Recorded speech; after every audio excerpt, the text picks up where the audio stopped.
Bonsoir, chers tous. Bonsoir. Partagez le direct, s'il vous plaît.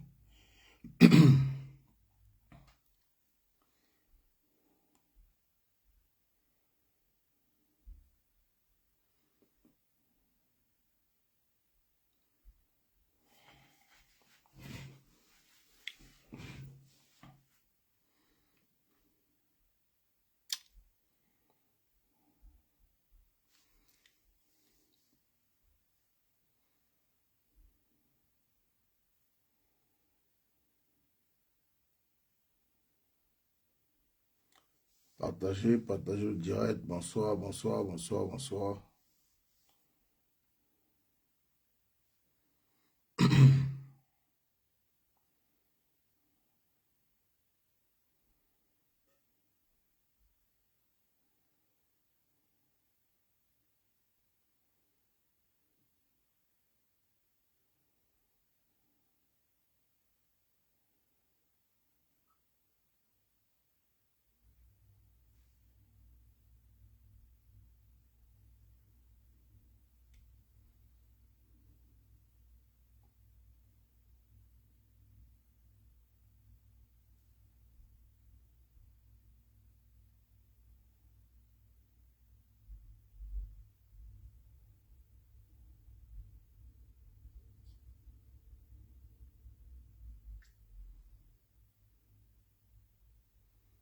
Bonsoir, Général Sandy de Boston. Bonsoir. Bonsoir, Dada André.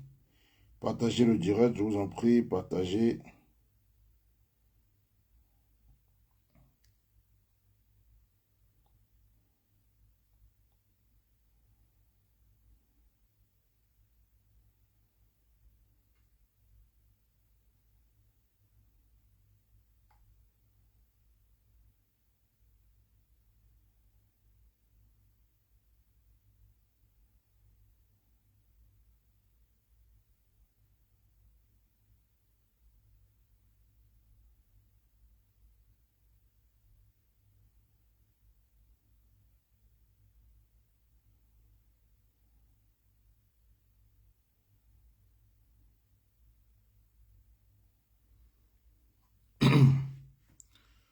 Bonsoir, Mérigène. Bonsoir, bonsoir, bonsoir. Partagez le direct, partagez.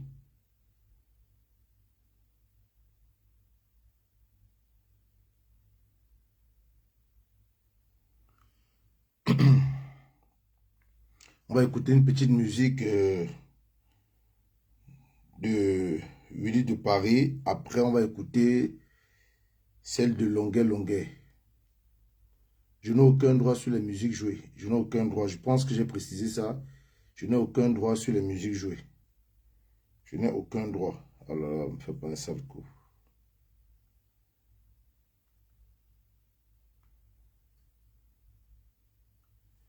Je n'ai aucun droit sur les musiques jouées. Marie-Jeanne, partagez, taguez les combattants. Bonsoir la famille, bonsoir.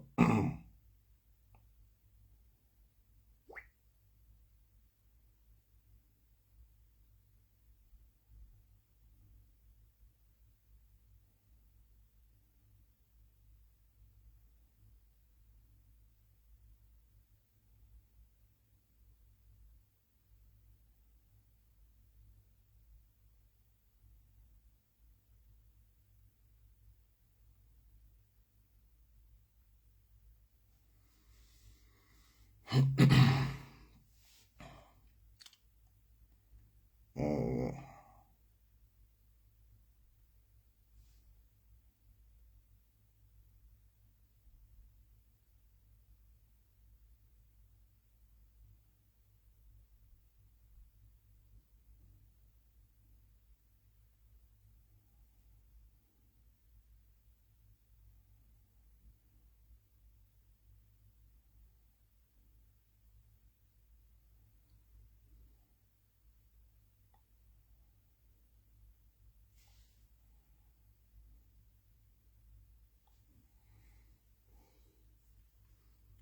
partagez.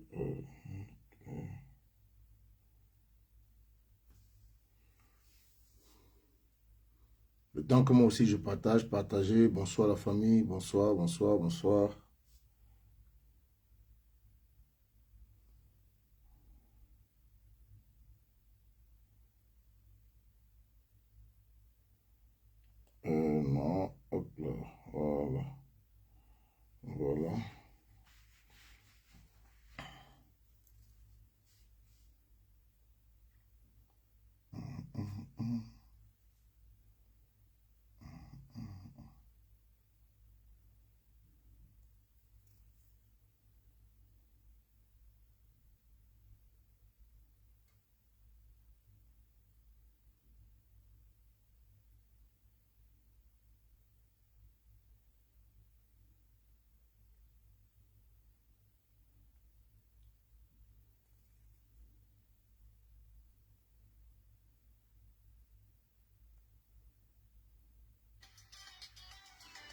On va écouter un peu du Ville de Paris.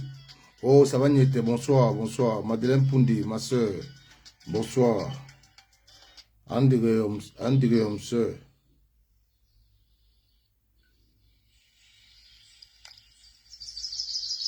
On va écouter le Ville de Paris.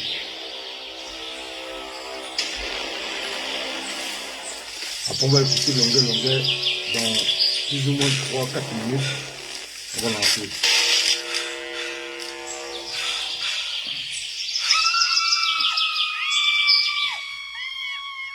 Voilà. Allons avec Simon.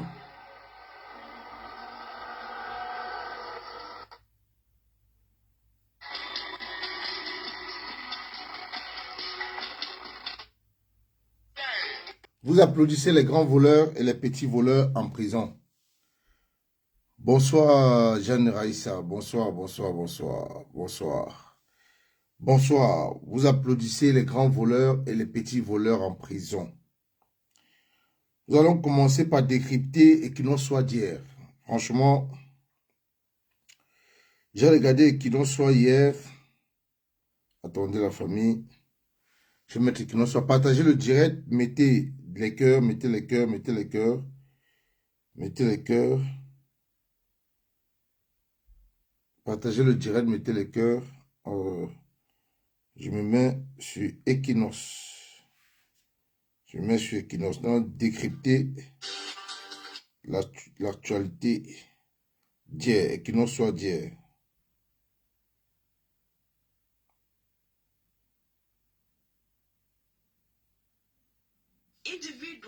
Non.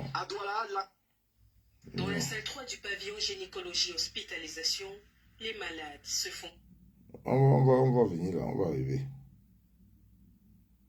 On va arriver. On va arriver. Allons doucement.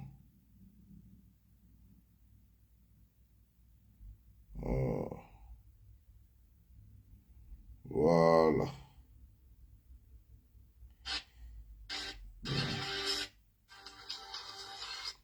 Voilà, bonsoir la famille, bonsoir, bonsoir. Bonsoir tout le monde. Bonsoir à tous, bienvenue sur ce plateau Equinox Soit pour ce nouveau Sur la piétiner. la corporation. Oui, on a piétiné le barreau. On nous a vraiment lui dire toute ma sympathie et lui dire que nous avons tous été piétinés. Je pense que quand on est à la fin, on a dû aller consulter. Attendez. Je l'ai appelé le téléphone aujourd'hui. Comme ça, commandant de l'Union, Voilà. au garde à vue et ces détentions abusives. Là, c'est concernant l'affaire Tamfou, Richard Tamfou, maître Richard Tamfou. C'est concernant l'affaire, la torture de maître Richard Tamfou. La torture, je fais ce décryptage pourquoi? Parce que les vidéos sont des preuves factuelles. Les vidéos sont des preuves, vidéos et photos dans un procès. Ce sont des preuves qui pèsent. Ce sont des preuves factuelles. Dans Equinox Soit d'hier, Maître Sim, avocat au barreau, Maître Sim, avocat au barreau, vice-président du MRC, Maître Emmanuel Sim. Il évoque le nom d'un autre avocat qui a été torturé, tabassé par les forces de l'ordre. Mais le fait qu'il n'y a pas eu de vidéo de cet avocat-là, personne n'est au courant. Personne n'en parle. Personne n'en parle. Et même Serge alors Otoké, journaliste, a reconnu qu'il est au courant de cette affaire. Mais les journalistes au Cameroun n'ont pas parlé de ça. Personne n'a parlé de cet autre avocat qui a été torturé par les forces de l'ordre du Cameroun. Ceux qui sont censés protéger le peuple. Ceux qui sont censés être là pour la sécurité des biens et des civils. Mais que non. Ils se sont retournés en tortionnaires, en bourreaux des Camerounais. Écoutons Maître Sim. Dans les unités de gendarmerie et au cours de ce même mois de novembre, on assiste à un acte d'une barbarie indescriptible d'un de vos jeunes confrères, Maître Tamfou en l'occurrence, les gendarmes. Bonsoir, Winnie Savannah. Je reste sur le mois de novembre. Comme un symbole. Déjà, je voudrais dire ma sympathie à M. Tanfo, Richard. Je l'ai appelé au téléphone aujourd'hui pour savoir comment il s'est porté après ces actes de torture. Il ne va pas bien du tout parce que depuis hier, après les coups qu'il a reçus sur la tête, il a du mal à regarder dans la journée. Il a mal aux yeux. Donc, il a dû aller consulter un ophtalmologue qui a recommandé qu'on fasse un deuxième scanner. Parce que quand il a été agressé, on lui a fait un scanner à la Quintinée, puis à ce jour, on n'a pas encore donné les résultats. J'ignore pourquoi. Voilà, donc il y a des choses que les Guinéens doivent savoir. Métanfou n'est pas encore en bonne santé et il peut y avoir des séquelles qui peuvent être graves. Donc je voudrais vraiment lui dire toute ma sympathie et lui dire que nous avons tous été piétinés. Je pense que si on a piétiné... C'est corporation. Oui, on a piétiné le barreau. On nous a humiliés. On a humilié le barreau. On l'a avili même. Je le ressens comme ça. Et cette colère, je suis toujours quelqu'un de très posé, mais je suis très en colère parce que tout de même, si des clients, des Camerounais ordinaires, des citoyens ordinaires se disent que les avocats sont ceux qui les protègent quand ils sont menacés et que les avocats se trouvent en première ligne pour être torturés de cette manière, eh bien, il y a un problème réel. Donc, je pense que je tenais à le dire d'entre deux jeux. Maintenant, le Cameroun, dans son classement à Genève, après la tenue de cette session-là sur la torture, moi je ne suis pas étonné parce qu'en réalité, nous avons, j'essaie de m'expliquer moi-même, pourquoi nos hommes en tenue sont portés vers la barbarie, vers la torture. Pourquoi? C'est devenu un peu banal parce que ce que nous voyons n'est qu'une goutte d'eau dans un océan de torture. Ce que nous voyons, c'est rien du tout par rapport à ce qui se passe dans les unités américaines de police. Et il y a de bons policiers, il y a de bons gendarmes. Oui, il faut le dire. Je tiens à rappeler une minute que le commandant de la Légion de gendarmerie du littoral, le colonel Bikere, s'est présenté, allé au chevet de Métanfou pour présenter des excuses. C'est un grand geste. Et d'ailleurs, vous remarquerez que les officiers supérieurs, ils sont vraiment à cheval sur les droits de l'homme. Il faut leur reconnaître ça. Mais ceux qui sont un peu plus bas ont... C'est un problème, le recrutement? Je ne sais pas, ou de formation, mais il y a aussi que dans la mentalité des hommes en tenue dans notre pays, depuis très longtemps, l'homme en tenue a toujours été vu ou perçu comme celui qui est au-dessus de la loi, qui peut tout avoir, qui peut tout arracher. Et je prends un exemple, vous voyez très bien, quand moi j'étais au village, dans mon petit village, la petite Bamba, près de Douala, là-bas chez mes frères Ndonga, lorsque le grand de brigade tombait amoureux de votre femme ou de votre copine, il fallait seulement laisser, parce qu'il n'y avait pas moyen de se battre avec lui. S'il aimait une chose que vous aimez aussi, il valait mieux le laisser. Donc, ils ont toujours cette sensation héritée, je ne sais pas, de la colonisation, je ne sais pas, d'écraser les autres citoyens. Et parfois, vous voyez très bien, quand ils roulent dans la rue, leurs voitures n'ont pas de pièces du véhicule, ils mettent un béret vert ou noir ou rouge sont la couleur du corps, et ce béret laisse le dessus du véhicule. Beaucoup font encore ça aujourd'hui. Il faut qu'ils arrêtent et comprennent que nous tous, nous sommes soumis à la loi. Et je dis, heureusement, qu'ils ne sont pas tous comme ça. C'est toujours parce que les gens entendent que je m'en prends à toute cette belle corporation. Nous avons vraiment des policiers, gendarmes de très grande élégance. Et quand ils vont au stade, certains estiment que n'ont pas fait le stade ou le train. Voyez-vous donc, il y a quand même une mentalité sociologique de violence chez nos policiers. Je pense que c'est là qu'il faut commencer. Les gendarmes, recommencer la formation. Quand ils sont à l'école, leur dire, voici les droits de l'homme. Il faut qu'on leur enseigne ça. Et que, tous les fois qu'il y a un dérapage, qu'il y a des sanctions, je pense que c'est ça. Sinon, même dans 10 ans ou dans 20 ans, on reviendra ici à la télévision pour nous plaindre du classement du Cameroun, en ce qui concerne la torture. Et vous voyez, ils sont tellement zélés que même la note du CED ne les a pas arrêtés. C'est comme si le monsieur Balassetoga prenait une décision, le disait, voici ce que je donne comme recommandation, et le lendemain, ils font tout le contraire. Et ça m'interroge sérieusement. Et donc, il faut absolument que ces personnes qui sont des brebis galeuses soient punies. Mais quand vous mettez au téléphone aujourd'hui, vous avez lu partout que ces gendarmes avaient été gardés à vue. Non, c'est un mensonge. C'est une fausse histoire qu'on nous raconte. Ces gendarmes sont toujours en liberté et il y avait confrontation hier. Écoutez, écoutez. Écoutez, on nous a dit, moi-même j'ai lu sur Facebook que ces gendarmes-là sont en garde à vue. Mais Maître Sim nous dit que c'est faux. Que ces gendarmes ne sont jamais en garde à vue. Ils sont toujours en train de vaquer à leurs occupations. Écoutez, écoutez bien. Écoutez. Et ça m'interroge sérieusement. Et donc, il faut absolument que ces personnes qui sont des brebis galeuses soient punies. Mais quand vous mettez au téléphone aujourd'hui, vous avez lu partout que ces gendarmes avaient été gardés à vue. Non, c'est un mensonge. Voilà. C'est une fausse histoire qu'on nous raconte. Ces gendarmes sont toujours en liberté. Et il y avait confrontation hier avec M. Tamfou et ces gens-là. Et ils continuent à avoir même des ailes à menacer. Mais Tamfou, même au niveau de l'enquête préliminaire en confrontation, il y a un sentiment d'impunité chez eux. Je ne sais pas où ils tirent, d'où ils tirent cette force-là. Mais M. Tamfou m'a dit qu'il était absolument sidéré hier. Il attendait de voir des gens qui venaient humblement s'excuser. Mais non, ils étaient les plus agressifs. Ils étaient ceux qui croyaient dire qu'en tout cas, eux n'ont rien fait. Je pense que je tenais à le dire d'entrée de jeu pour ne pas me peser la parole très longtemps. Voilà. D'abord, Emin Bessi, cette situation, je reste sur ce mois de novembre. Vous avez écouté Maître Emmanuel Sim. Il dit que ces gendarmes ne sont jamais en garde à vue.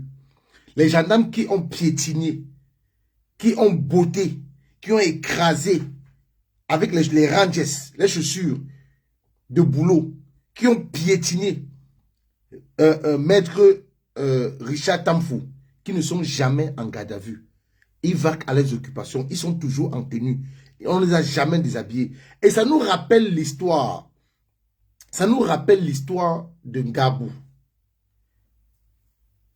Où est la suite de l'histoire, de la poursuite des militaires qui ont tiré sur des enfants et des mamans qui portaient les enfants au dos en Ngabou? La suite de l'histoire, qui connaît? Qui sait ce qu'on a fait à ces militaires-là? On ne leur a rien fait. Passons Ngabou. Le petit garçon qui voyageait, qui était sur la route de l'Ouest, qui voyageait avec sa mère et son père. Son père, c'est un Camerounais qui réside ici en Belgique. Cacherel. Ou c'est Cacherel qu'on appelle, ou c'est Cacherel, oui, je crois. Le petit garçon que le gendarme a tiré à bout portant au contrôle de poste de police. La suite de l'affaire est où? La suite de l'affaire est où? Et il y a un autre maître au barreau qu'on a torturé comme ça. Juste le fait qu'il n'y avait pas de vidéo, personne n'était au courant. Personne ne savait. Juste le fait qu'il n'y a pas de preuves factuelles. Voilà pourquoi je vous dis que l'artiste Longuet doit être soutenu, doit être plébiscité. Parce qu'il nous a offert un plateau en or. Il nous a donné une vidéo dont on peut parler des décennies, dont on peut défendre tous ces... Mais vous pensez que le MSC, les avocats du MSC, hein, le collectif SWAP, de feu maître SWAP, le collectif SWAP a demandé à recenser les noms de tous les tortionnaires, les militants du MSC de 2019 et 2020. Pourquoi? Parce que les preuves de la torture de Longuet vont leur servir de droit. Les preuves de la vidéo de torture de Longuet, ils vont exploiter cela pour justifier la torture de leurs militants. Parce que certainement, devant les tribunaux, on leur disait qu'il n'y a pas de preuves. Que vos militants ont été torturés au CED à la CEMIL. Mais quel est ce pays où quand un citoyen, quand un civil entend seulement le nom CEMIL, il a peur? Alors qu'il devrait se réjouir.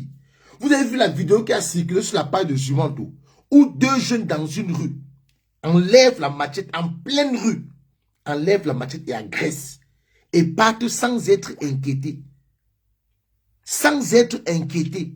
Et ils marchent, ils ne courent pas, hein. Ils sont en train de marcher sans être inquiétés. Ils enlèvent la machette dans la rue, ils agressent un homme, et ils vont en marchant, même pas en courant, sans être inquiétés. Les gendarmes qui ont reçu la formation d'être là pour protéger le peuple, d'être là pour protéger les citoyens, c'est encore eux qui se retournent en bourreau, en tortionnaires. C'est encore eux qui deviennent ceux-là qui effraient les Camerounais. Alors que les Camerounais devaient trouver refuge auprès des forces de l'ordre. Mais que non, Les Camerounais ont plutôt peur des hommes en tenue. Pourtant, ici, en Europe, où nous vivons tous, où nous vivons, il n'y a pas un citoyen qui a peur de la police. Il n'y a pas un citoyen qui a peur des forces de l'ordre. Non. Parce que nous savons qu'ils sont là pour nous. Ils sont là pour nous servir, pour nous protéger, pour protéger nos biens, pour protéger les familles. Mais c'est le contraire au Cameroun. On ne peut pas s'exprimer. On ne peut pas parler. Pourtant, c'est le même Paul Biya qui avait dit à Mondo Vision qu'un Camerounais n'a plus besoin d'aller au maquis pour exprimer ses opinions. Le Camerounais n'a plus besoin d'aller au maquis pour exprimer ses opinions. Nous sommes où ici? Beaucoup de mes camarades de lui là sont où? En exil. Pourquoi? Parce qu'ils ont exprimé leur opinion. Longue a été torturé. Pourquoi? Parce qu'il a exprimé son opinion. Pourtant, c'est le président actuel, le président de la République actuelle, Paul Biya, qui avait déclaré cela. C'était, je crois, un 5 mai. Un 5 mai. Je crois que c'était un mois de mai. Je crois que c'était 86, un truc comme ça. Je ne sais pas trop. Je ne me rappelle plus trop. Il avait déclaré qu'un Camerounais n'a plus besoin d'aller au maquis pour exprimer son opinion. Où est la démocratie au Cameroun? Où est la liberté d'expression au Cameroun? Il n'y a aucune liberté d'expression au Cameroun. Il n'y a aucune démocratie au Cameroun. Les maîtres, les avocats, je dis bien les avocats. Un avocat, celui qui défend les Camerounais. Celui qui défend un citoyen, défend les juridictions. Un avocat se fait torturer, piétiner, botter, insulter par un petit maréchal de logis-chef, un gendarme. Mais au Cameroun, par contre, la police est là pour protéger les ministres, pour protéger les sous-préfets quand ils se déplacent. Mais dans les plateaux de télévision, ils vont vous dire qu'on ne peut pas mettre un policier derrière chaque Camerounais. Mais on peut mettre 2 policiers derrière chaque ministre. Mais vous avez déjà vu quel ministre ici, en Occident, marchait avec la police derrière lui, avec une sécurité policière derrière lui. Est-ce que vous avez déjà vu ça ici, en Europe? Mais que non. Que non. Dans la même émission, Xavier Messi, qui représente le RDPC, il dit dans la même émission qu'on doit être tolérant.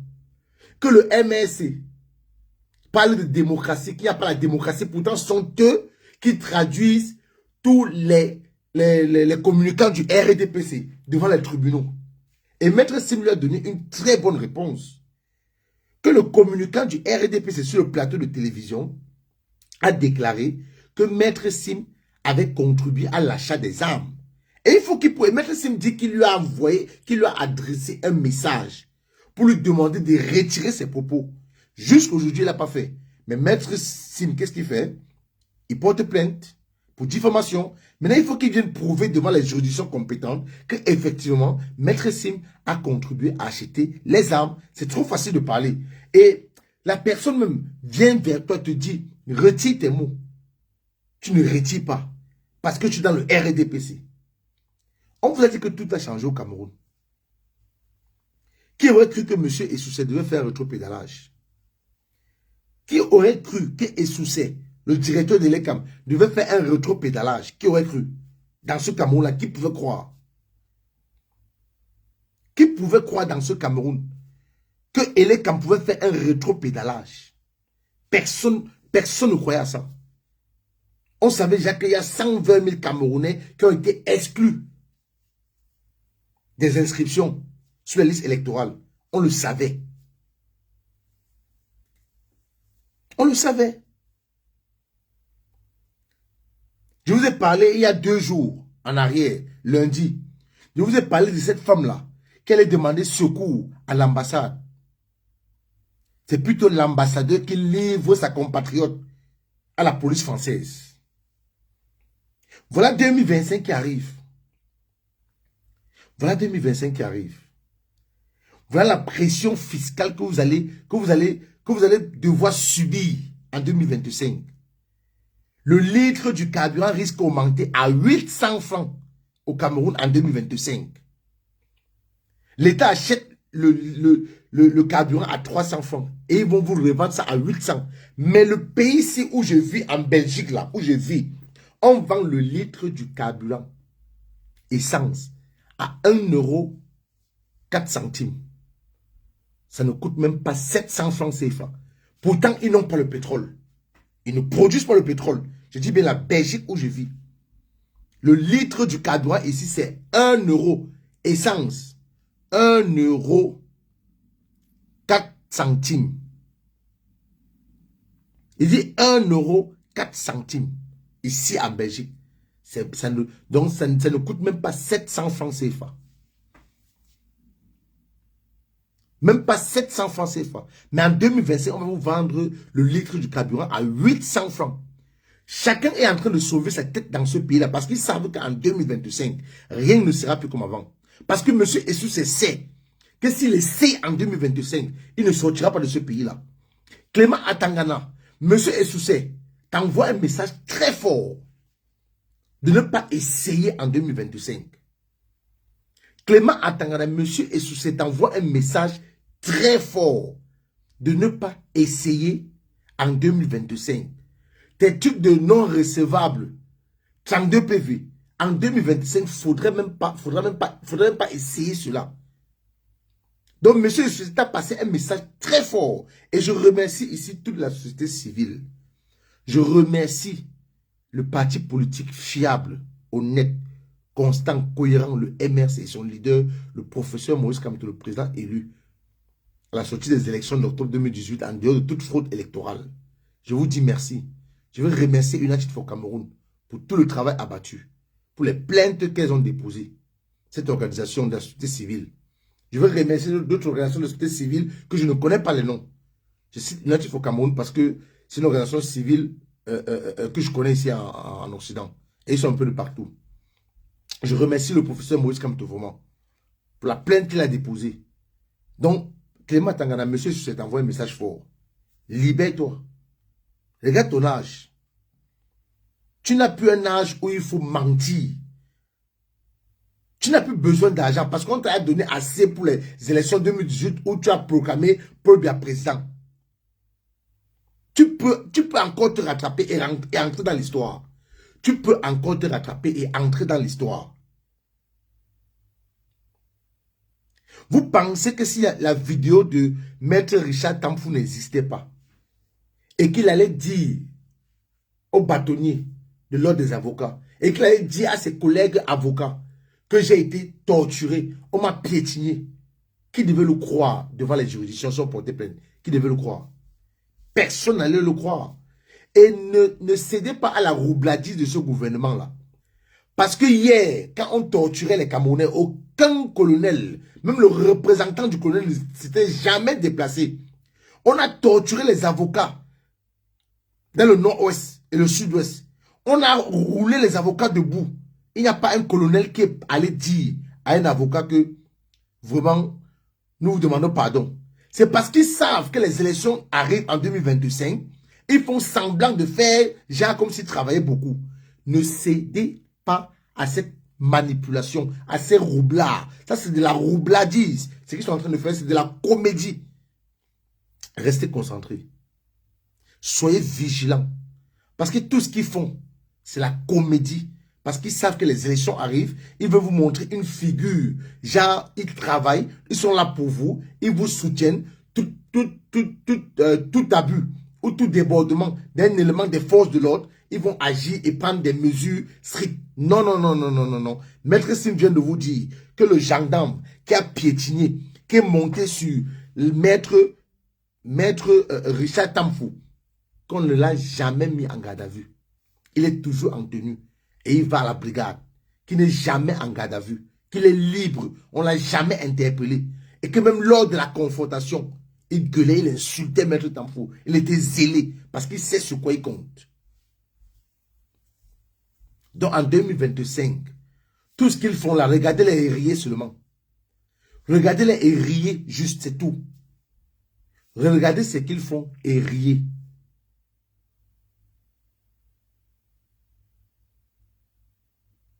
Regardez ce qu'ils font et riez. Donc ne cédez pas à tout cela. Restez concentrés. Regardez aussi l'histoire de ce jeune, de cet enfant. Cet enfant. Parce que je me pose la question à savoir, je ne sais pas souvent les qui. Écoutez d'abord, avant d'aller parler de ce jeune qui a assassiné son papa, je vais vous montrer une vidéo. Souvenir, technicien à la télévision nationale, Voilà. TV. Il a été arraché à la vie dans la nuit de samedi. Écoutez ça. Hein. Dernier, à la suite d'une agression alors qu'il revenait du travail. Selon des témoignages, les faits se sont déroulés autour de 1h30 du matin. Ayant à peine franchi le portail de la CATV alors qu'il venait de terminer une production, Patrice Okala est attaqué par des agresseurs qui lui assènent plusieurs coups de poignard. Il va succomber à ses blessures sur le chemin de l'hôpital général de Yaoundé, où il était transporté par des collègues venus à son secours. Cette agression mortelle remet au goût du jour la question de l'insécurité dans la cité capitale. Il y a quelques semaines, des responsables des syndicats de conducteurs s'indignaient de la mort en série des chauffeurs de taxi. Agressés au volant de leur véhicule, les corps, pour la plupart d'entre eux, étaient retrouvés parfois décapités dans une broussaille. J'ai reçu une famille qui cherchait leur enfant. Il allait au travail. Attends, ça part, c'est trop long. Ce samedi, on appelle, son numéro ne passe pas, le véhicule, on ne voit pas. Alors c'est sûr que c'est seulement le corps qu'on va trouver. L'insécurité a donc atteint la côte d'alerte à Yaoundé. Jusqu'ici, opérant à Douala, les microbes auraient investi la cité capitale, obligeant la gendarmerie nationale à se déployer. Microbe ne doit pas exister à Yaoundé. C'est un défi que je leur lance. Oh, mais... Vous avez écouté? Écoutez comment un haut gradé s'exprime. Écoutez bien. On va revenir. La gendarmerie nationale Écoutez. va se déployer. Microbe ne doit pas exister à Yaoundé. Donc, C'est un défi que je leur lance. donc, ça veut dire que les microbes peuvent exister à Douala. Les microbes peuvent exister à Ebolova. Les microbes peuvent exister à Kousseri. Que le quartier Nimboman. Tais-toi. Tais-toi. Oh, tais-toi. Ça veut dire que les microbes peuvent exister à Ebolova. Les microbes peuvent exister à Douala. Il dit microbes. Vous n'allez pas exister à Yaoundé. Un haut gradé de l'armée. De l'armée. Donc son défi, c'est que les microbes n'existent pas à Yaoundé. Mais ils peuvent exister partout. Donc ailleurs, dans le Cameroun, ils peuvent exister. Mais à Yaoundé, non. Vous ne pouvez pas écouter un haut gradé de l'armée ici en Europe s'exprimer ainsi. Devant les médias. C'est impossible. C'est impossible. Ils pouvaient dire, nous allons combattre ces microbes jusqu'à la dernière énergie. Nous allons les combattre sur tout le territoire camerounais, ils ne vont plus exister. Mais il dit que microbes, vous n'allez pas exister à Yaoundé. Donc à Douala, les microbes peuvent exister. À Kousseri, les microbes peuvent exister. À Bamenda, les microbes peuvent exister. Mais à Yaoundé, non. À Yaoundé, non. Maintenant, parlons de cet enfant qui a assassiné son papa. Dans un autre pays bien structuré, cet enfant, il a 11 ans. Je ne veux pas ici justifier son acte, mais il a 11 ans. C'est mon fils, je peux l'appeler comme un fils. Parce que ma fille a né, le dépasse en âge. Il a 11 ans. Au lieu d'amener l'enfant chez un psychologue, non, on l'amène à la brigade. C'est le commandant de brigade ou l'enquêteur qui est en train de lui poser les questions. Est-ce que l'enquêteur est psychologue? Non. Et vous allez voir qu'on va envoyer cet enfant en prison, on va le condamner. Pourtant, on pouvait insérer cet enfant. On pouvait rééduquer cet enfant. L'enfant s'explique. Ça ne justifie pas son crime, non. Ça ne justifie pas son crime. Je ne suis pas en train de justifier. Je ne suis pas en train de justifier son crime. Mais il dit que c'est parce qu'il voulait aller chez sa maman qu'il a commis cet acte, qu'il voulait qu'on amène son père à l'hôpital pour qu'il fuit pour aller chez sa maman. Ça veut dire qu'il n'a même pas l'intention de tuer son père. Mais dans un pays normal, La première des choses qu'on devait faire, on devait amener l'enfant là chez un psychologue. C'est le psychologue qui devait s'entretenir avec l'enfant.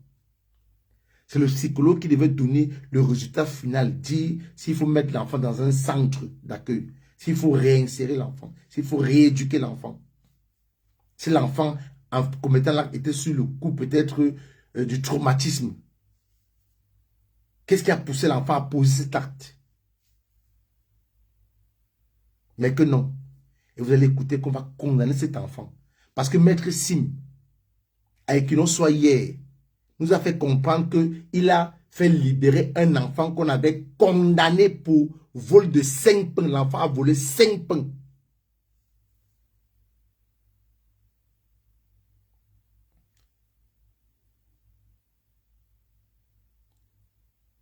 Un enquêteur qui pose la question à un enfant, pourquoi ton père et ta mère sont séparés?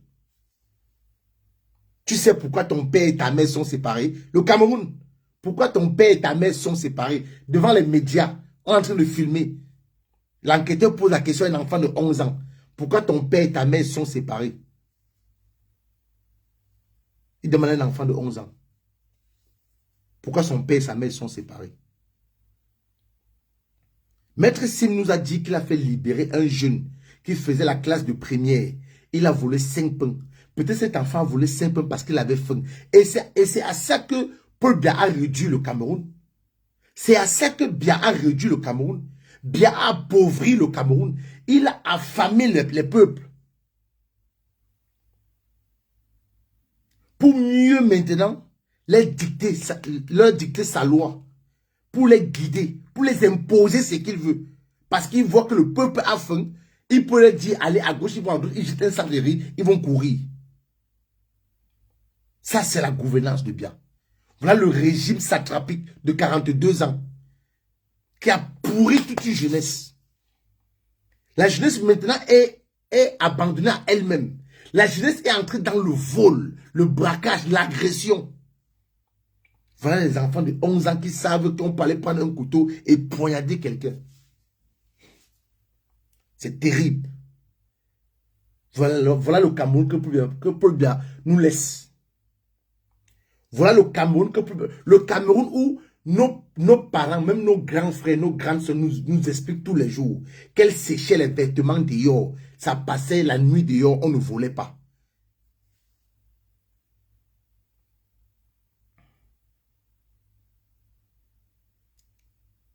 Regardez comment quand il annonçait, comment il annonce à l'enfant que ton père est mort. Regardez comment l'enfant a craqué, pleuré jusqu'à ce que les mauves ont coulé. Ça, c'est traumatisé encore une fois de plus l'enfant. Ici en Europe, où nous sommes encore une fois de plus. Quelqu'un peut se lever, pas moi, parce que moi, au moins, j'ai un revenu. Quelqu'un qui n'a pas de revenu peut se lever, va dans un magasin. Il prend un croissant, il mange. On ne va rien lui faire. Hein. Mais il ne doit pas toucher à l'eau, le jus et l'alcool. Il peut prendre un croissant, il mange dans le magasin. Même si le directeur du magasin appelle la police, il ne faudrait pas seulement qu'on trouve l'agent sur lui qui pouvait lui permettre d'acheter ce croissant. Tu entres dans un magasin, tu as faim. Tu pars même dans... Donc, il y a aussi le social qui a quitté le Camerounais. Il y a le social, il y a ce qu'on appelle avoir du remords, avoir de la pitié. Parce que moi, si je n'ai pas un revenu, si je n'ai pas d'argent, je peux entrer dans un snack. Bon, il y a les snacks, c'est les endroits où on vend les kebabs. Comme comment on appelle encore ça? Les shawarma au pays. Je peux entrer là, je supplie la personne, je dis que s'il te plaît, j'ai faim. Il va faire des frites, me donner des frites pour que je puisse au moins avoir quelque chose dans le ventre. Voilà les jeunes qui agressent en pleine journée. Ils marchent, ils ont la machette sur eux. Voilà le Cameroun que Paul Biya nous a laissé. Vous n'avez pas d'eau. Vous n'avez pas d'électricité. Vous n'avez pas de soins. Ce sont eux qui partent se soigner à l'étranger. Ce sont eux qui partent qui viennent dans les grands hôpitaux aussi se soigner. En 2025, vous avez intérêt à être prêt si jamais vos voix sont volées par Clément Tangana. Vous envahissez les rues. Parce que si vous laissez encore les gens là s'installer 7 ans de plus, il va arriver un moment où vous allez attraper les êtres humains pour les mettre dans la marmite. Il dit pour les mettre dans la marmite. Parce que voilà la pression fiscale qui va arriver en 2025, janvier 2025. Le litre du carburant à 800 francs. Combien va coûter le kilo de viande? Combien va coûter le sac de farine? Combien va coûter le sac de riz? Parce que tout ce qui va être transporté, le prix va augmenter. Voilà donc le Cameroun que Paul nous a laissé. Les crimes, agressions, extorsion, spoliation des terres. Et quand je parle de spoliation des terres, je sors de là, je parle de Puce Bissek. Un Camerounais qui est allé en Occident chercher son argent, venir investir au Cameroun, embaucher les Camerounais, mais a trouvé son entreprise fermée toujours par ces ministres-là. Je vais vous mettre l'histoire de Puce Bissek et je vous laisse écouter. Vous allez avoir les larmes aux yeux. Tais-toi, tais-toi. Les gendarmes qui achètent les places au Cameroun, les ministres qui achètent les places. Voilà un ministre de l'administration territoriale qui a chaque année 7 milliards pour la protection civile. Mais on retrouve les Camerounais en train de faire les recherches. Les civils, les Camerounais en train de faire les recherches avec les pioches. Quelqu'un en mettant la pioche pour piocher même le visage d'un Camerounais qui était sur le sol en vie. Donc en piochant même, il peut piocher le visage, il peut tuer la personne avec sa pioche. Mais pourtant il a 7 milliards chaque année pour la protection civile. 2025, c'est votre dernier virage. On verra en 2025.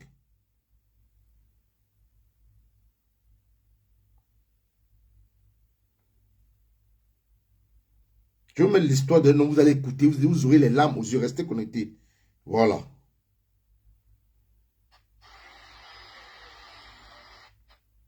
Un quartier éloigné du centre-ville. Fini les herbes et les... L'histoire que je vais vous faire écouter, chers combattants Amazon, chers Camerounais, c'est une histoire vraiment qui m'a fendu le cœur.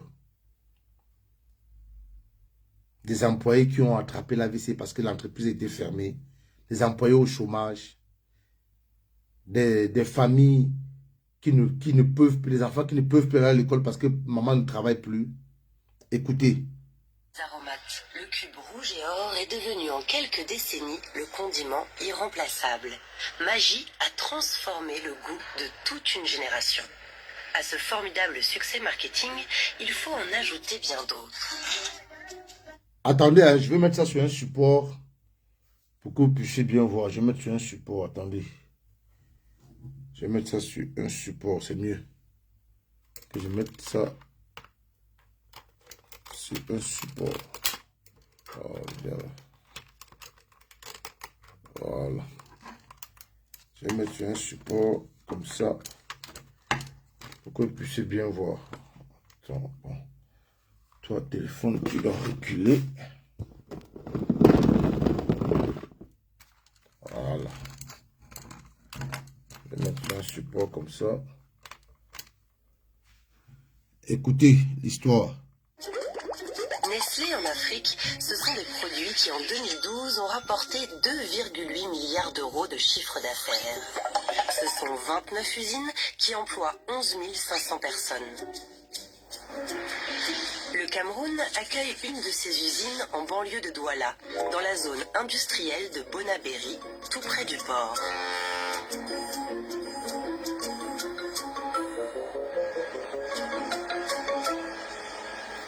Fabriqué en Europe ou ailleurs, Je vous mets cette vidéo pour vous faire comprendre que ce régime n'a jamais aimé un seul Camerounais. Ce régime n'a jamais aimé un seul Camerounais. Un seul. Écoutez. Pilés par milliers sur des porte-containers, les produits Nestlé arrivent à Douala, le port le plus important d'Afrique centrale. Une fois déchargés, ils partent en camion, traversent le pont qui enjambe l'estuaire du fleuve Wouri et arrivent dans la zone industrielle de Bonabéry.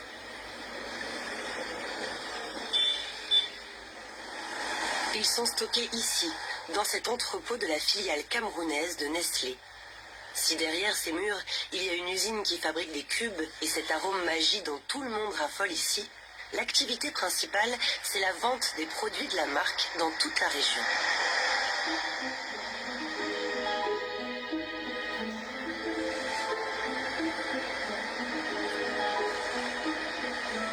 Judith Rueff est journaliste et elle a vécu et travaillé en Afrique pendant plusieurs années. Le poids de Nestlé sur ce continent la questionne. Quel est son impact sur l'industrie locale ? Au cours de ses recherches, elle découvre une affaire étonnante, un cas d'école de la mondialisation en quelque sorte. L'histoire se passe au Cameroun. Un entrepreneur ruiné a attaqué Nestlé en justice pour concurrence déloyale. Justement, l'affaire concerne du lait concentré sucré et le procès dure depuis 2003. Il est facile de consulter sur Internet le discours qu'a prononcé le grand patron de Nestlé devant ses actionnaires en avril 2013. Il s'agit de répondre à des aspirations de centaines de millions de nouveaux consommateurs dans les villes émergentes. Mais c'est exactement dans ces défis qu'une entreprise comme Nestlé trouve des opportunités importantes pour son développement durable. Et c'est dans ce contexte qu'il faut comprendre notre vision, être le leader reconnu en nutrition, santé et bien-être. Le leader mondial de la nutrition et du bien-être a son siège dans une petite ville tranquille des bords du lac Léman, à Vevey. C'est ici que la direction met au point la stratégie du groupe agroalimentaire qui compte des centaines de filiales dans le monde. Jean Ziegler est l'ancien rapporteur des Nations Unies pour le droit à l'alimentation. Nestlé, c'est une gigantesque multinationale très efficace, extraordinairement créatrice de nouveaux produits chaque année, compétent, extraordinairement compétent. C'est la 27e entreprise du monde. Elle emploie près de 300 000 personnes dans 86 pays. Elle produit dans 86 pays. Elle abrite plus de 8000 marques. 8000 marques différentes, 8000 marques différentes, et elle a fait un bénéfice l'année dernière de près de 10 milliards d'euros, bénéfice net. Bénéfice net, donc c'est une immense puissance. Une immense puissance bâtie sur un aliment de base, le lait. Le fondateur, Henri Nestlé, a inventé la première farine lactée pour bébé en 1867. Depuis, Nestlé vend du lait sous toutes ses formes. En boîte, en tube, en poudre, pour la cuisine, pour les nourrissons. Par curiosité, nous sommes allés au supermarché acheter tous les laits des différentes marques qui appartiennent à Nestlé. Nous en avons trouvé pour tous les goûts et pour tous les âges. Pour le grand public, partout dans le monde, aucun doute possible. Ces marques ont une réputation de qualité. Au Cameroun, pourtant, un chef d'entreprise accuse la firme suisse de tromperie sur du lait concentré. Voilà qui est troublant. L'image de Nestlé en Afrique a déjà été ternie par une autre affaire, restée dans toutes les mémoires. Dans les années 70, l'industrie pousse les ventes de lait en poudre pour bébés dans... C'est ici que l'histoire devient très importante. Avant de continuer, chers internautes, n'oublions pas nos rendez-vous du 14 décembre. 14 décembre à Bruxelles, nous avons la grande manifestation à la place Jean Rey, pas loin du Parlement européen. Soyez là massivement. Et nous avons le spectacle de Longuet Longuet, le même 14 au Birmingham à Bruxelles. Faites vos réservations. Donc manifestation le 14 à la place Jean Rey à Bruxelles. On continue. C'est là où l'histoire devient importante. Intéressante, pardon. Écoutons. Le tiers-monde, à grands coups de publicité. Mais en Afrique, l'accès à l'eau potable est difficile. Voilà. Et le coût élevé du lait incite les mères à le délayer plus qu'il ne faut. Des nourrissons meurent de diarrhée et de malnutrition. Un groupe tiers-mondiste accuse alors Nestlé de tuer les bébés. La polémique enfle. la multinationale attaque en justice pour diffamation. En 1974, le procès s'ouvre à Berne. 2 ans plus tard, le tribunal donne raison à la firme. Le titre de la brochure est bien diffamatoire. Mais le juge conclut que si Nestlé veut s'épargner le reproche d'un comportement immoral, il doit modifier son style de publicité.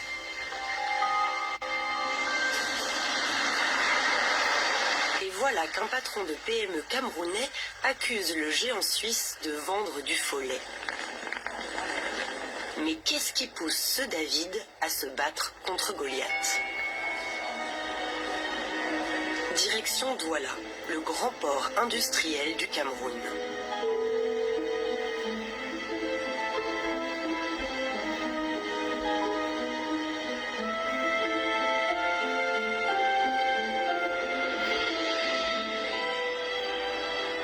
Rendez-vous est pris à l'usine Codilet, dans un quartier éloigné du centre-ville.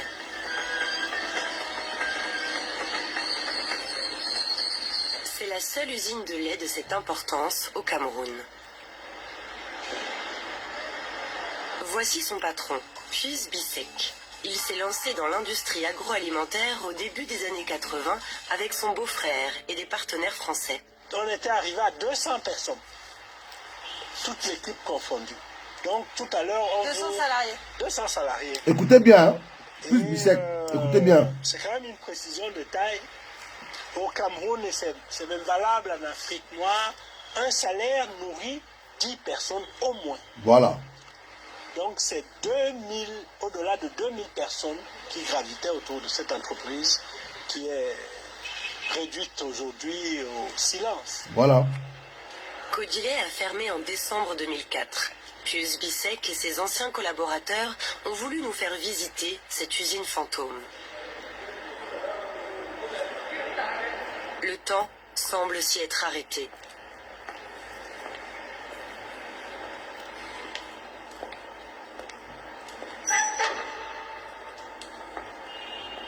Pourtant, dans les années 90, l'usine tournait à plein régime. Plusieurs équipes travaillaient 24 heures sur 24 pour répondre à la demande, aussi bien dans la laiterie que dans l'atelier de fabrication des boîtes de conserve, unique dans la région. Bonsoir, Port de Ces l'Ouest. images ont été filmées par la télévision camerounaise au début des années 2000. Dans ces cuves, on fabriquait un lait concentré sucré, le Super Milk. Aujourd'hui, ces cuves sont intactes, mais vides. Voilà. Comment était fabriqué le Super Milk? La poudre de lait importée d'Europe était mélangée avec de l'eau, du sucre et de la matière grasse. Écoutez bien, hein. Écoutez très bien. Son lait était même plus Pourquoi meilleur. fallait-il acheter cette poudre de lait à l'étranger? Il n'y a donc pas de vaches au Cameroun? Au Cameroun, il existe bien des élevages de vaches laitières, mais qui sont un peu dans des zones excentrées, notamment au nord Cameroun, à peu près 1000 km. Donc, le voyage est un coût. Au Cameroun, les élevages sont situés au nord et à l'est, dans des régions éloignées des 2 grandes villes du pays. Mais la distance n'est pas la seule explication. La filière laitière camerounaise est encore artisanale. On est très loin des gros rendements européens. Une vache camerounaise donne 1,5 litre de lait par jour. Sa consoeur hollandaise... Soyez attentifs que la production, le lait de vache du Cameroun est encore artisanal. Écoutez bien, hein, artisanal. Nous sommes là sur l'Aibia. Nous sommes là sur l'Aibia. Écoutez. Produit 40 à 50 litres quotidiens. Importer du lait, produit massivement par des filières industrielles en Europe, revient donc moins cher que de produire localement. Donc écoutez. Pour le consommateur, le lait importé coûte 225 francs CFA, alors que le lait local coûte au moins 300 francs CFA. Importé 225, local 300. Pour bien. L'usine a lentement décliné. Les salaires arrivaient de plus en plus tard. Et puis un jour, plus rien. Les salariés de Codilet se sont retrouvés au chômage. Les offres d'emploi sont rares au Cameroun. Beaucoup ont vécu de petits boulots précaires, taxi-moto ou vendeuses à la sauvette. Les 3/4 de ces anciens employés n'ont pas retrouvé de travail salarié après la fermeture. Certains ouvriers sont morts, madame. Certains ouvriers, les enfants ne sont plus allés à l'école, sont morts. Putain. Nous gérons un dossier pathétique. En grec, pathos, ça veut dire la douleur, ce qui fait mal. C'est pas croyable. Donc, ça, personne ne me le paiera jamais. 10 années de prix sur ma vie.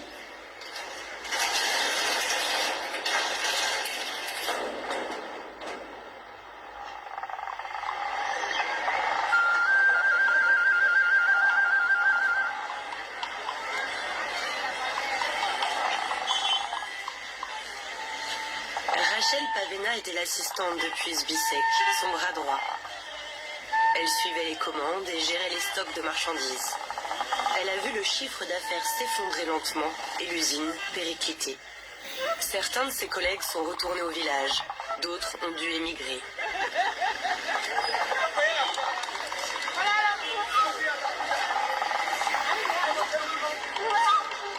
Aujourd'hui, Rachel vit toujours à Douala, dans un petit appartement éloigné du centre-ville.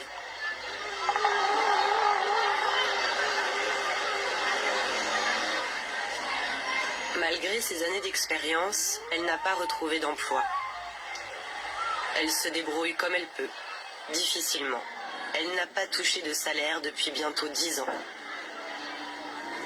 Nous espérons qu'un jour ça reprenne et qu'on nous paye au moins ces arriérés. Et surtout qu'il n'y a pas que les arriérés, parce que les années passent. Et c'est des années qui s'ajoutent aussi sur nous, on va vers la retraite.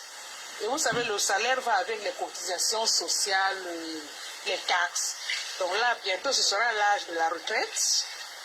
Et on se demande parfois comment on va faire. Parce que les cotisations n'ont pas suivi.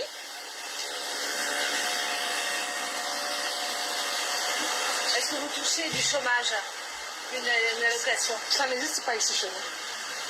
Ça n'existe pas. Indemnité de chômage, je ne connais pas dans notre pays. Quand vous êtes au chômage, vous assumez. Comment vous faites? Ah, comment je fais? Bon.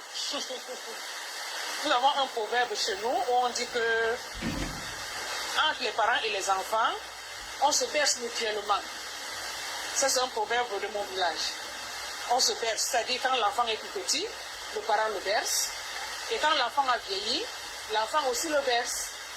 Donc tous les enfants ne le font pas, mais moi j'ai beaucoup de chance.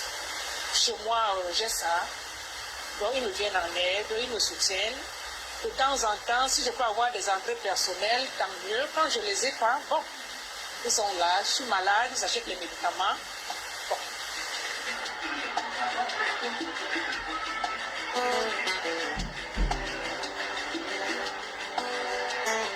Plus de travail et sans doute pas de retraite.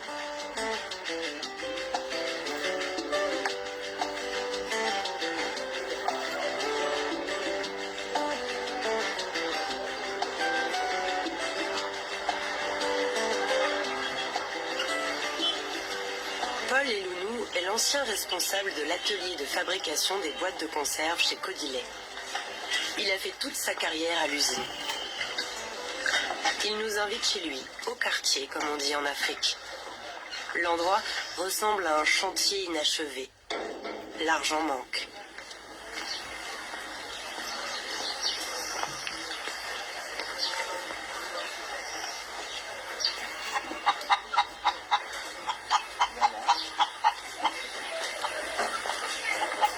Là, c'est mon petit frère qui reste ici.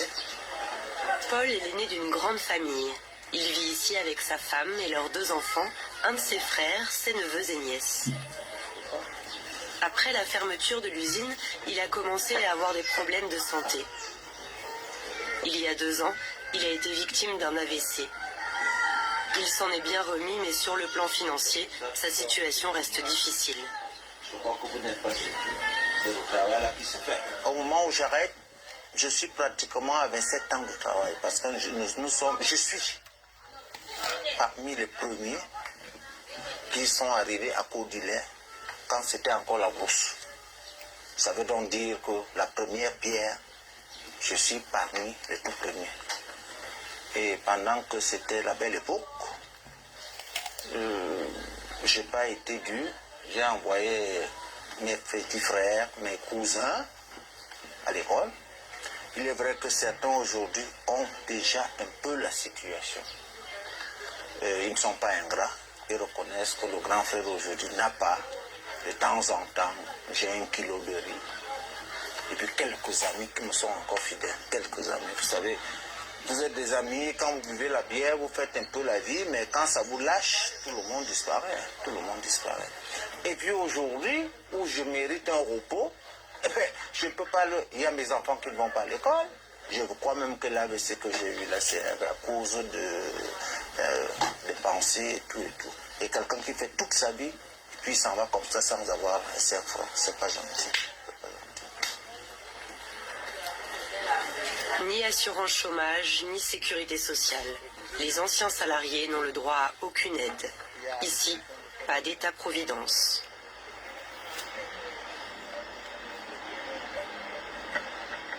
Que s'est-il passé à Kodilet? Pourquoi le seul fabricant de lait en boîte camerounais a-t-il fait faillite? Pourquoi, 10 ans après la fermeture de son entreprise, Pius Bissek est-il toujours en train de se battre pour redémarrer l'usine?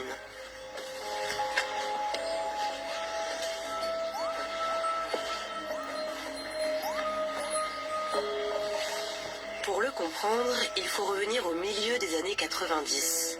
De nouvelles marques de lait débarquent sur le marché camerounais. Leurs prix sont incroyablement bas. Le patron de Kodilet et ses partenaires soupçonnent une entourloupe.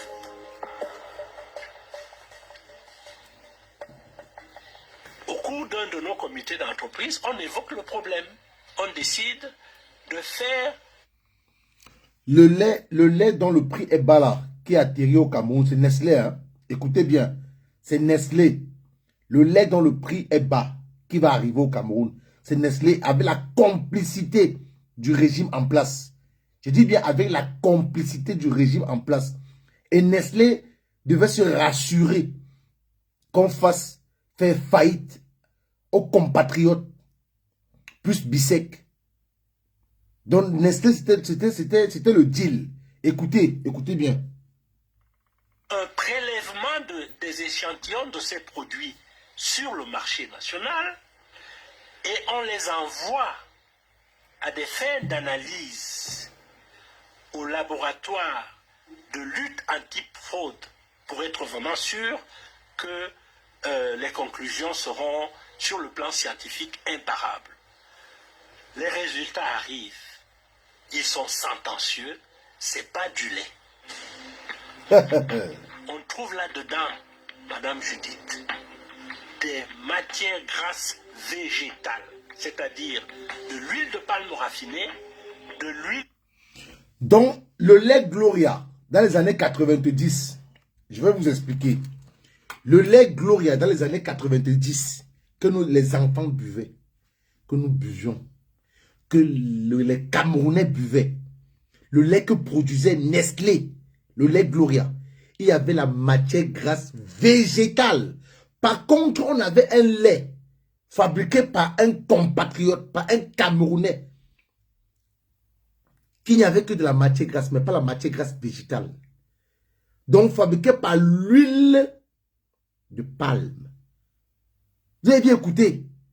Donc, le régime était conscient de cela, parce que l'expertise est venue, le régime était conscient, mais jusque-là, on a laissé vendre des choses empoisonnées. Un lait empoisonné aux nouveau-nés, aux adultes qui prenaient du lait. On a laissé vendre du poison venu du Suisse, Nestlé. Écoutez, ce que contenait le lait Gloria. Le coco et pas de la matière grasse. Je vais un peu reprendre. En remplaçant la graisse de vache par ces huiles végétales, Pour vraiment sûr Voilà. que les conclusions seront sur le plan scientifique imparables. Les résultats arrivent. Ils sont sentencieux, c'est pas du lait. On trouve là-dedans, Madame Judith, des matières grasses végétales, c'est-à-dire de l'huile de palme raffinée, de l'huile de coco et pas de la matière grasse laitière. Pas de la matière grasse laitière. En remplaçant la graisse de vache par ces huiles végétales, les importateurs ont trouvé l'astuce. Vendre du lait qui n'est pas du lait. Putain. À l'époque, la marque la plus répandue appartient à Nestlé, Gloria. Mais pourquoi vendre de tels produits à la place du lait? Jusqu'en 1994, Nestlé fabriquait ses boîtes de lait concentrées en Europe. La société les importait et les commercialisait via sa filiale camerounaise. De son côté, Codilet importait d'Europe de la poudre de lait et fabriquait le lait concentré sucré dans son usine de Douala. Voilà. Le Super Milk était un mélange d'eau, de poudre de lait déshydraté, de sucre et de matière grasse laitière. Au final, le Super Milk, produit localement, était vendu moins cher que le lait importé de Nestlé. Arrive 1994. Le 11 janvier, le CFA, le franc de la Communauté française d'Afrique, est dévalué de 50%. La France, le FMI et la Banque mondiale ont pris cette décision précisément pour aider les entreprises locales à être compétitives face aux produits importés qui inondent le continent. De bonnes intentions, vite démenties par les faits. Suite à cette dévaluation, le prix de tous les laits importés double. Le Super Milk, produit localement, devient encore plus compétitif. Codilet, la PME camerounaise, gagne des parts de marché sur Nestlé. Le géant suisse prépare sa riposte commerciale. Elle débarque dans les rayons en 1995. Elle s'appelle Gloria. Dans ce produit lacté, la matière grasse animale est remplacée par des huiles de palme et de coco 5 fois moins chères. Gloria devient moins cher que le Super Milk et peut ainsi séduire les consommateurs camerounais. Ces produits lactés ne sont pas dangereux pour la santé, mais ils sont moins riches d'un point de vue nutritionnel. Charles Nia, le président de l'Association des consommateurs camerounais, connaît bien le problème. En 20 ans, le pouvoir d'achat a tellement baissé que les aliments lactés ont remplacé le lait dans l'alimentation des Camerounais. En principe, l'appellation lait est réservée aux produits contenant de la graisse animale. Ici, vous avez maintenant des aliments lactés. Voilà, des aliments lactés. C'est fait à base de construction de lait. Mais, sur le plan nutritionnel, il est moins riche que les aliments que le lait concentré. Le Camerounais moyen, il achète pour son pouvoir d'achat parce qu'il est moins cher que celui du lait. Aujourd'hui encore, les aliments lactés et le vrai lait concentré sont vendus côte à côte sur les rayons dans la plus grande confusion. Celui qui achète de l'aliment lacté sur le marché, peut-être qu'il ne sait pas lire, comment il va voir la différence? Qu'il soit surtout vigilant et surtout lire les étiquettes. Il faut savoir lire quand même. Il faut savoir quand même lire. Il faut lire, il ne faut pas consommer un produit qu'on ne connaît même pas l'origine, qu'on ne connaît même pas le nom du produit qu'on consomme. Il faut qu'il s'informe, ainsi de suite. Certes, mais au Cameroun, 30% de la population adulte est analphabète. Une petite pension en centre-ville. 6h30 du matin, il fait déjà chaud. On prépare le café au lait, un rituel quotidien à Douala.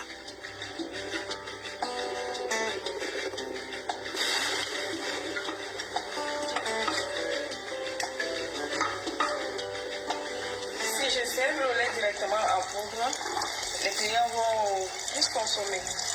J'ai pris cette initiative de diluer chaud avant de leur donner. Donc je dilue comme ça à l'eau froide et après je mets de l'eau chaude.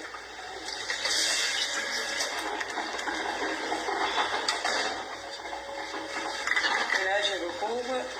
Là maintenant c'est du lait chaud. Le succès du lait en poudre en Afrique est simple à comprendre. Il se conserve et se transporte beaucoup mieux que le lait frais. Judith Rueff veut interroger Nestlé sur la vente de son produit lacté au Cameroun. Impossible d'obtenir l'interview d'un responsable ou d'un juriste de la société. Une attachée de presse a été chargée de répondre par mail à ses questions sur Gloria. Ses explications lui ont paru confuses, elle lui a demandé de la rappeler. Allô? Je vous dérange, donc... Pas du tout, pas du tout. J'attendais votre appel. D'accord.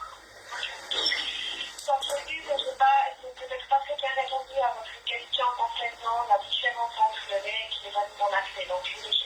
Oui. Je pensais que c'était peut-être mieux de me rappeler. Oui, ce sera plus clair. La question que je me pose, c'est... C'est vrai, Olivier Tchalan, c'est vrai, tu as raison. La confusion pour le consommateur, donc d'avoir un aliment lacté avec dessus l'image d'une vache.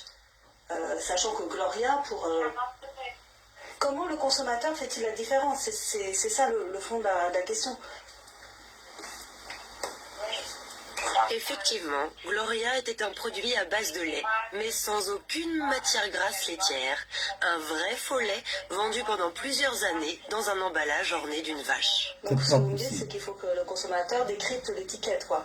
S'il regarde vite, qu'il voit il voit cet emballage avec la vache, il peut se tromper. Vous allez au supermarché, vous achetez ça, et puis vous décidez de vous mettre dans votre café. Ben, ce qui semble important, en tout cas pour le consommateur, c'est de savoir exactement ce qu'il achète, et d'une. Et deuxièmement, si j'ai bien compris, la qualité nutritionnelle n'est pas la même. Donc par exemple, si les gens achètent ça pour leurs enfants, pour donner à leurs enfants, c'est différent d'acheter une matière grasse riche en calcium et une matière grasse pauvre. Pourtant, au dos de la boîte, il est bien spécifié ne pas faire bouillir le lait obtenu. Sous la pression des consommateurs et du gouvernement, Nestlé changera l'étiquette de Gloria. La vache disparaîtra, remplacée par une tasse de café au lait. Aha! Gloria est désormais vendue pour ce qu'il est réellement, un sous-produit du lait. Un produit pauvre pour un pays pauvre. Ça devient aliment lacté concentré sucré. Ce n'est plus concentré sucré à base de lait. Disons que c'est des calembours pour un peu noyer le poisson. Mais c'est difficile de noyer le poisson dans l'eau. Tous ces échantillons-là ont disparu du marché. Ces boîtes existent bel et bien. Et on les garde comme dans un Fort Knox. Pour Pius Bissek, ces anciennes boîtes sont autant de pièces à conviction. Elles sont précieuses car en 2002, le Gloria a été complètement retiré du marché camerounais. L'attaché de presse de Nestlé ne sait pas pourquoi. L'affaire dure déjà depuis des années. Elle commence à faire beaucoup de bruit. La société civile, les journalistes, la classe politique, tout le monde s'en inquiète. Jean-Jacques Ekindi est une des figures de l'opposition au Cameroun. Quelle figure de l'opposition? Voilà, sa ville natale. C'est un roublard. Une foire Quelle pour le figure? développement économique. Un petit bandit. Sur le chantier où il supervise les derniers détails. Parce que tout le bois qu'il y a là, il faudra qu'on nettoie pour que dès cet après-midi, on puisse y arriver. Polytechnicien, plusieurs fois challenger du président Paul Biya, qui dirige le pays depuis 30 ans, Ekindi a observé de près le match Nestlé-Codilet. Je pense qu'il s'agit là, comme malheureusement nous vivons trop souvent, d'un abus des multinationales. Et ce qu'il y a d'embarrassant, c'est qu'il ne s'agit pas uniquement de l'abus sur la société Codilet, mais sur les consommateurs camerounais, à qui on a vendu des choses qui n'étaient pas ce qu'on prétendait. Alors, on se sera attendu au moins à deux choses. Premièrement, que l'interdiction formelle soit faite à tous ceux qui se livrent à ce type d'abus, et que, deuxièmement, un procès permette, un, de condamner Nestlé, et deux, de réparer les torts faits à Codilet. Un procès, il y en a un. Il a commencé ici, au tribunal de grande instance de Douala, en janvier 2003. C'est un ténor du barreau qui a pris en main la défense de Codilet. Et nous avons donc constaté et considéré que nous nous trouvions en présence d'une action de concurrence déloyale. Nous avons engagé une action en responsabilité contre et les importateurs et les distributeurs et dans la filiale du groupe Nestlé. Pius Bissek a de nombreuses relations à la douane. Il les a alertés sur l'arrivée massive des aliments lactés au Cameroun. Les services douaniers sont allés vérifier à la loupe les déclarations d'importation des laits en boîte. Et c'est alors qu'ils ont fait une découverte cruciale. On se rend compte que ces faux laits, ces fausses marques de lait concentré sucré sont déclarées sur le chapitre douanier 0402 réservé au lait concentré sucré noble, avec tous les avantages fiscalo-douaniers réservés à ce produit réputé par ailleurs de première nécessité. Ces produits entrés comme des produits laitiers d'origine animale, dont à des bas prix douaniers, étaient revendus, n'est-ce pas, comme des produits laitiers d'origine animale, dont à des prix défiant toute concurrence, puisque les charges douanières étaient très bas. Le gouvernement camerounais, à travers le ministère des Finances et la direction des douanes camerounaises, la direction générale des douanes camerounaises, rentre dans la procédure pour fraude douanière. À partir de ce moment, Pius Bissek n'est plus seul. La douane veut elle aussi démontrer la fraude et récupérer l'argent des taxes. Pour y voir plus clair, le tribunal de Douala demande un rapport d'expertise indépendant. 3 experts vont éplucher les listings des douanes entre 1999 et 2002. Ce rapport établit très clairement que plusieurs importateurs de lait en boîte ont fait de fausses déclarations. Le montant total de la fraude se chiffre en milliards. La part du lion revient à Nestlé, le plus gros importateur de lait au Cameroun. Plus d'1,7 milliard de francs CFA. Quelques mois plus tard, coup de théâtre. Il se produit quelque chose de très grave. Écoutez, hein. D'abord, il y a... Écoutez très attentivement cette partie. Écoutez comment le monsieur de Kodilet a raison. Le tribunal lui donne raison. Nestlé doit lui reverser la somme. Nestlé fait un recours. Et par malchance, il y a un nouveau ministre corrompu qui arrive. Et l'homme de Truy, à la fin du deuxième procès au recours de Nestlé, il n'aura même plus 1 centime. Écoutez très attentivement cette partie. Écoutez bien.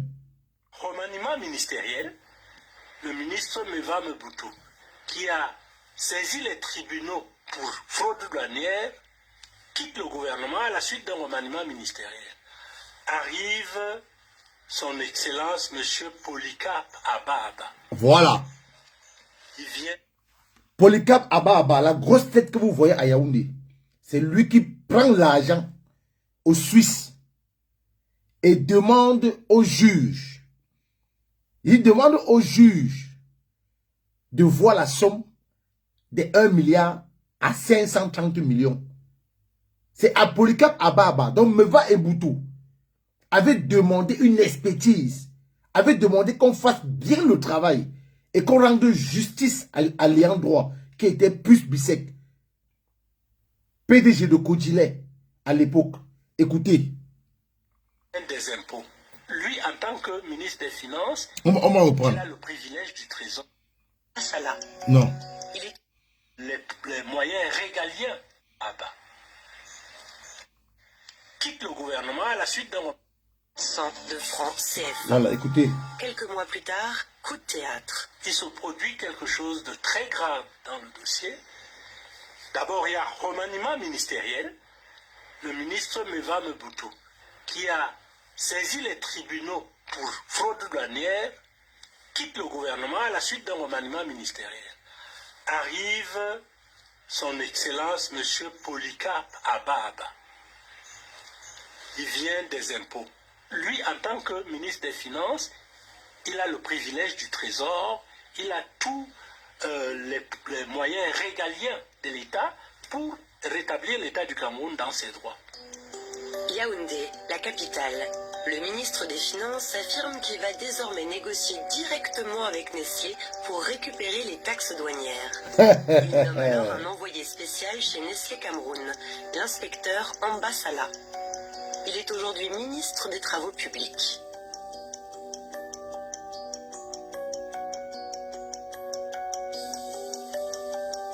Le ministre des Finances m'a commis, avec d'autres collègues, de vérifier si, oui ou non, la société Nestlé avait commis une infraction douanière lui permettant de faire passer à la place d'autres choses du lait concentré sucré. En 2005-2006, nous faisons le travail sur document. Sur le terrain. Sur le document, d'abord, je voudrais que ce soit souligné que c'est sur document. Pour pouvoir établir qu'on a importé un produit à la place d'un autre, il faut avoir le produit soit dans la boîte qu'on appelle conteneur, soit en magasin. Et le travail qui nous est demandé a été fait sur document. Et tous les documents qui ont été compulsés ont établi très clairement qu'il n'y a pas eu de fausse déclaration d'espèces perpétrée par la société Nestlé. Indifférent aux attaques de la presse et droit dans C'est ses pas bottes, le possible. ministre Abba Abba enterre l'affaire de la fraude douanière. Le montant total s'élèverait à 21 milliards de francs CFA avec les arriérés et les amendes, selon l'estimation de certains journalistes qui regrettent une lourde perte pour les caisses de l'État. Aucun document ne permet à ce jour de dire s'il y a eu un arrangement amiable entre le géant suisse et le gouvernement camerounais. Et le problème, c'est effectivement de transférer la souveraineté du peuple à des individus qui doivent représenter l'État et ses intérêts. Si à un moment donné, ces individus perdent de vue les intérêts de l'État pour leurs propres intérêts, il va de soi que l'État a perdu, mais l'individu n'a pas perdu. Et quels sont les recours de l'État? C'est là où le système judiciaire devrait intervenir, mais s'il lui-même est corrompu, alors l'État y perd énormément de choses. Il y a quelques privés, quelques personnes privées, qu'elles soient fonctionnaires ou pas, qui s'enrichissent ou ont quelques biens, mais l'État... Ce qui est terrible, hein, c'est que les experts, l'ancien ministre Meva Eboutou a demandé une expertise indépendante. Les experts, les résultats sont sortis. Les experts ont dit que le monsieur de Nestlé, le Suisse, qui a Nestlé, a fraudé au niveau de la douane, a menti au niveau des produits qui étaient indiqués sur la boîte, sur l'emballage. Il y a des mensonges, ce n'est pas le lait concentré qui vendait aux Camerounais, c'est les experts. Mais Polycarpe Abba Abba arrive. Il envoie un inspecteur de douane, un inspecteur des impôts. Il envoie un inspecteur. Il envoie où? À Nestlé. Voir le directeur de Nestlé en privé. Et ils font l'expertise sur la base de quoi? Est-ce qu'il est expert? Non. Il est inspecteur. Inspecteur d'impôts. Mais on l'envoie aller mener les enquêtes. Polycarpe Abba a lui pris son argent et il a mis l'affaire close. Écoutez, voilà comment on tue le génie des Camerounais. Voilà pourquoi vous voyez tous ces hommes d'affaires là au Cameroun, ils sont obligés d'être dans le RDPC comme Olivier Sana a dit. C'est une obligation pour eux. Continuons. C'est terrible. Camerounais, il perd énormément. Pour qu'un pays puisse se développer, qu'est-ce qu'il faut? Il faut des murs douaniers. Je sais pas, nous discutons à Genève ici, eh bien la Suisse ne serait jamais devenue une puissance industrielle mondiale qu'elle est devenue sans la protection douanière, sans pouvoir ériger une protection douanière derrière laquelle l'industrie nationale peut lentement se développer, accumuler et devenir mondialement concurrentielle. Après 7 ans de bagarre dans les prétoires, la décision tombe enfin, le 14 juillet 2010. Nestlé et 6 autres importateurs d'aliments lactés sont condamnés pour concurrence déloyale.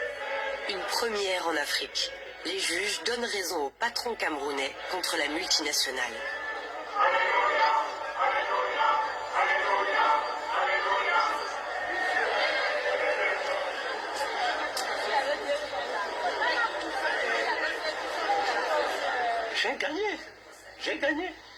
J'ai gagné ce procès. Il dit clairement que ce produit est d'origine végétale.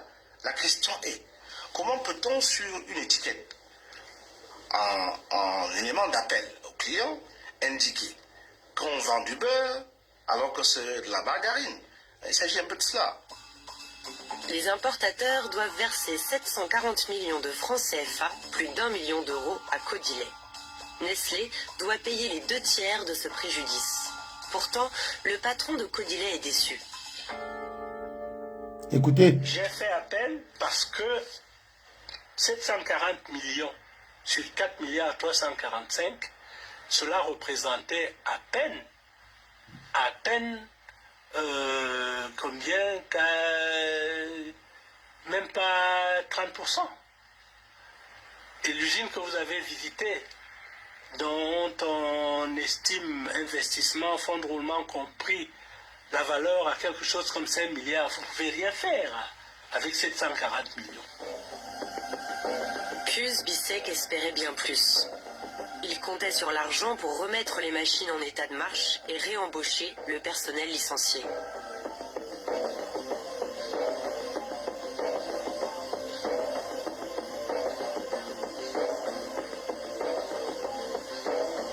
Alors, il y a eu un semblant de quelque chose, mais qui n'a rien à voir.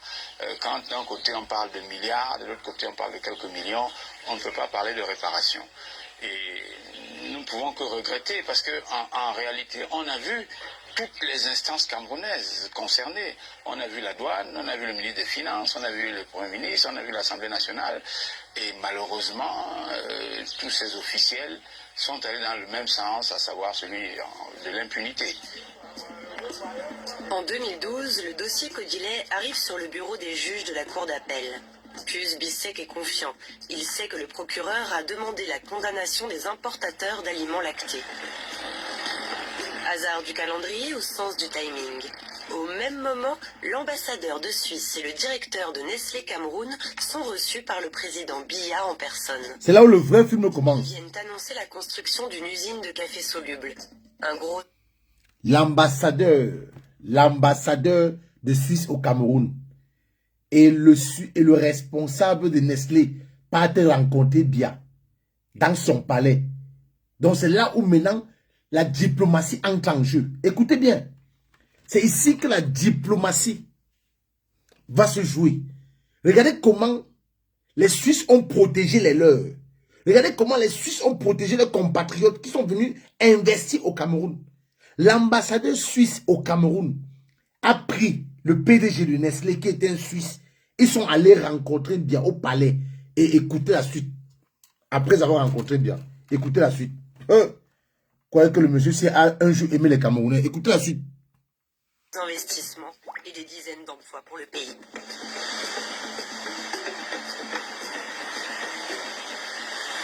Nous avons dans cette affaire subi tentative personnelle. Attendez. Ils viennent annoncer la... Pius Bissek est confiant. Il sait que le procureur a demandé la condamnation des importateurs d'aliments lactés. Hasard du calendrier ou sens du timing?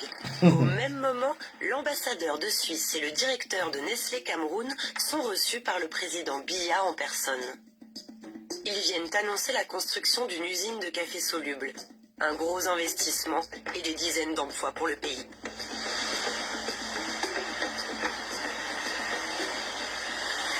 Nous avons dans cette affaire subi tentative personnelle.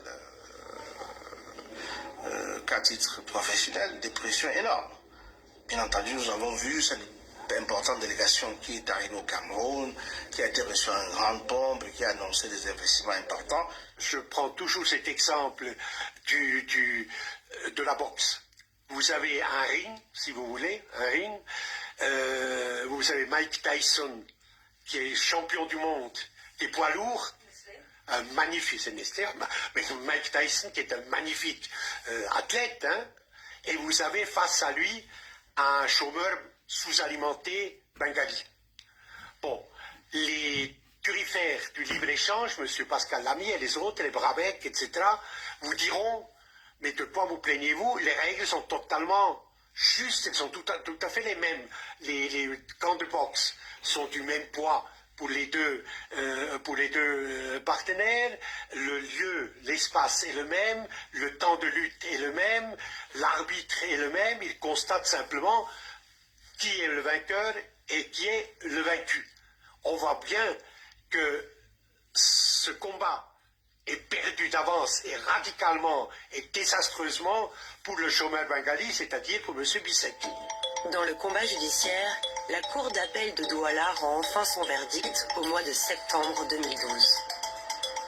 Ironie du sort et des procédures, nous avons noté que la Cour d'appel a décidé de condamner les entreprises camerounaises et de mettre Nestlé hors de cause.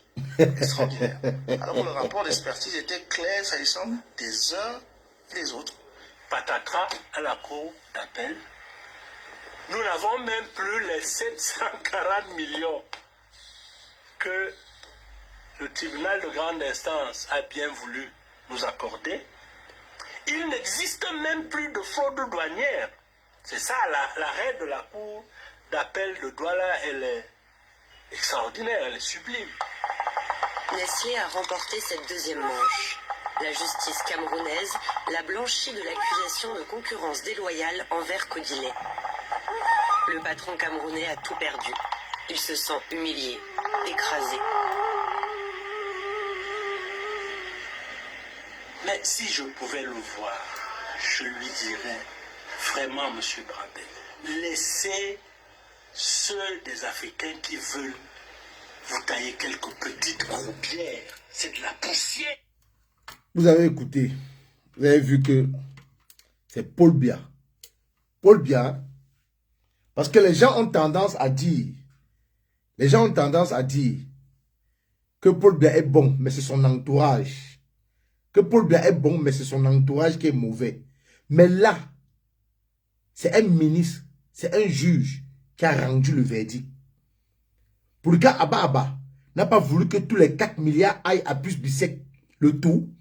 Il a envoyé son inspecteur négocier avec le directeur de Codilet. Mais au moins, le juge devait verser 700 millions et quelques à Puce Bissek. Mais c'est Paul Biya maintenant. La diplomatie est entrée en jeu.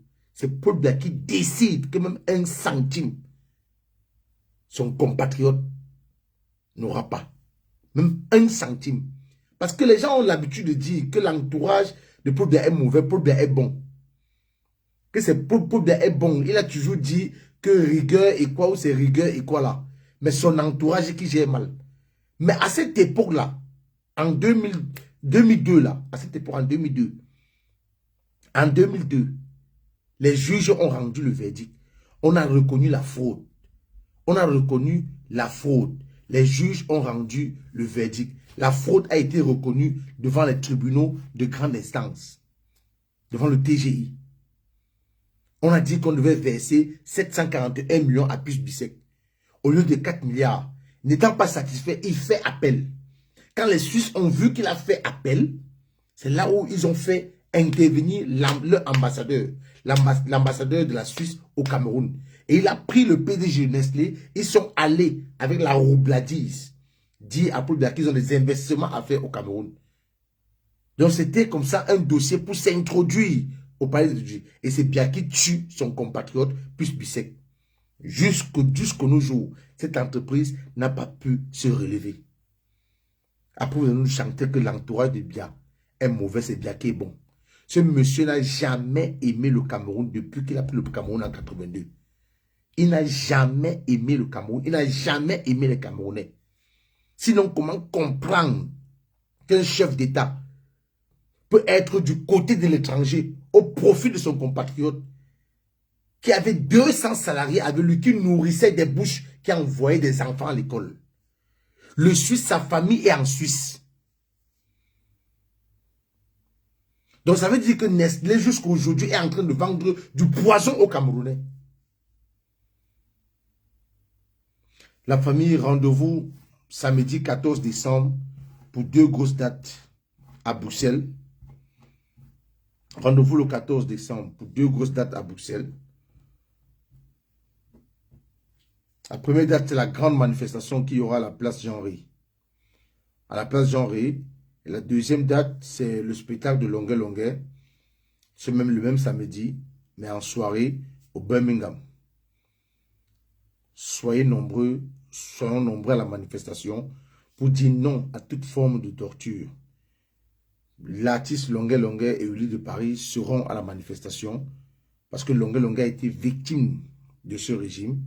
Longuet Longuet, c'est une victime. Il a été torturé par ce régime.